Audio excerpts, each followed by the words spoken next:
শিৱসাগৰৰ ভটিয়াপাৰত অৱস্থিত ONGCৰ 147A যিটো ৰিক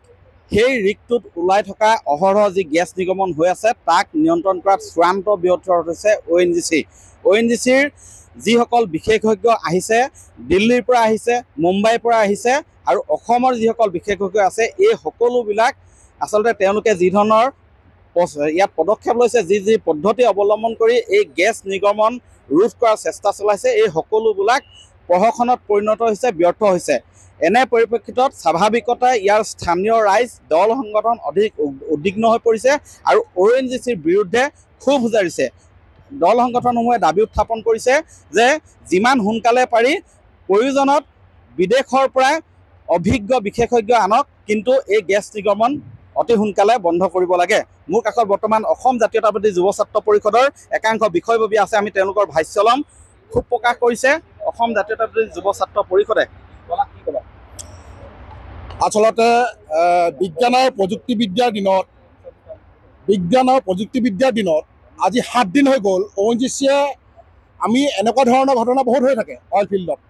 ONGCয়ে আজি 7 দিনতো তেওঁলোকে বন্ধ কৰিব পৰা নাই আৰু আজি প্ৰেছ মিট যোগে জনাইছে হাস্যকৰ বিষয় প্ৰেছ মিট যোগে তেওঁলোকে জনাইছে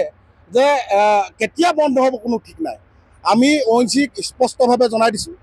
যে আজি 7 নম্বৰ দিন ONGCৰ বিৰুদ্ধে প্ৰতিবাদ যদি কৰিব নালাগে ONGCৰ বিৰুদ্ধে যদি আমি জনমত গঠন কৰিব নালাগে তেনেহ'লে ONGCয়ে অতি সোনকালে এই গেছ যি নিৰ্গমন হৈছে এই নিৰ্গমন বন্ধ কৰিব লাগিব আৰু দ্বিতীয় কথা হ'ল কি ONGCয়ে এনেকুৱা ধৰণৰ অনভিজ্ঞ এটা কোম্পানীক ইয়াৰ দায়িত্ব দিছে SK পেট্ৰ সেই SK পেট্ৰয়ে বিগত সময়ছোৱাত বিভিন্ন ধৰণৰ ঘটনা ঘটি আছে বিভিন্ন ধৰণৰ ঘটনা SK পেট্ৰই যোৱা বছৰো হওক তাৰ 8 বছৰ হওক 2023 চনতো গেলেকীত এটা খাপ জ্বলি গৈছিলে SK পেট্ৰৰ এনেকুৱা ধৰণৰ কিছুমান ভুলবশতঃ ONGC যিসকল ছেফটিৰ কাৰণে মানুহ আহে ছেফটিৰ কাৰণে যিবিলাক মানুহ নিয়োজিত থাকে ONGC সেই নিয়োজিত ছেফটি থকা বিষয়াসকলে তেওঁলোকক ক্লিন চিট দিয়ে যে ৰিকটো চলাব পাৰিব কিন্তু কাৰ্যক্ৰমত সেই ৰিকটোৰ কিছুমান বস্তু কিছুমান মানে আহিলা সেই আহিলাসমূহ কিন্তু ম্যাদী উকলা আহিলা কিছুমান ব্যৱহাৰ কৰাৰ কাৰণে আজি এই ঘটনা ঘটিবলৈ পালে সেইবাবে আমি কৈছোঁ যে SK পেট্ৰ এই কোম্পানীটোৰ সম্পূৰ্ণ নিবিদা যিমান নিবিদা আছে অসমৰ কাম কৰি আছে সম্পূৰ্ণ নিবিদা তেওঁলোকৰ বাতিল কৰিব লাগে ব্লেকলিষ্ট কৰিব লাগে আৰু ব্লেকলিষ্ট কি কাৰণে কৰা নাই ONGCৰ ওপৰত ডাঙৰ প্ৰশ্ন কৰিছোঁ কাৰণ তেওঁলোকে 2023 চনত এটা ঘটনা ঘটিছে 24 চনত ঘটনা ঘটিছে আজি 25 চনত এটা ঘটনা ঘটিছে গতিকে SK পেট্ৰৰ নিবিদা বাতিল কৰিব লাগিব নহ'লে কিন্তু SK পেট্ৰৰ যিমান অসমৰ মূৰত থকা যিমানবিলাক ৰিক চলি আছে আমি অসম জাতীয়তাবাদী যুৱ ছাত্ৰ পৰিষদে কিন্তু তেওঁলোকৰ বিৰুদ্ধে তীব্ৰভাৱে গণতান্ত্ৰিক আন্দোলন কৰিবলৈ বাধ্য হ'ম আপুনি বিচৰা বাতৰি পাব কেৱল নিউজ 18 এপত